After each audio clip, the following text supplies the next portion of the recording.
అరే నీ Aadhaar card pan card ఇవ్వు. సరే ఇదిగో. ఇదేంట్రా నీ పేరు ఆధార్ కార్డులో ఒక స్పెల్లింగ్ ఉంది, పాన్ కార్డులో ఒక స్పెల్లింగ్ ఉంది. అవును, ఆధార్ కార్డులో స్పెల్లింగ్ కరెక్టే, కానీ పాన్ కార్డులోనే స్పెల్లింగ్ తప్పు. ఎప్పటి నుంచో అనుకుంటూ ఉన్నా వెళ్ళి మార్చుకుందామని, టైం లేక వెళ్ళట్లే. రీసెంట్గానే ఇలా స్పెల్లింగ్ తప్పు ఉన్నాయని చెప్పి లోన్ కూడా రిజెక్ట్ అయింది.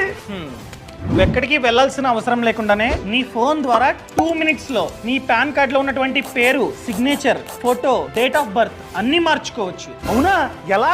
సింపుల్. NSDL వెబ్సైట్ ని ఓపెన్ చేయి. దీన్ని ఓపెన్ చేసిన తర్వాత అప్లికేషన్ టైప్ దగ్గర changes and corrections in existing pan data మీద క్లిక్ చేయి. కింద డీటెయిల్స్ అన్ని ఎంటర్ చేయి. లాస్ట్ లో పాన్ కార్డ్ నంబర్ ని ఎంటర్ చేసి సబ్మిట్. ఇక్కడ నేమ్ ని నువ్వైతే చేంజ్ చేసుకోవచ్చు. ఉందా బాక్స్, అక్కడ చేంజ్ చేసుకో. లాస్ట్ లో పేమెంట్ ఎంత, GST తో కలిపి 106.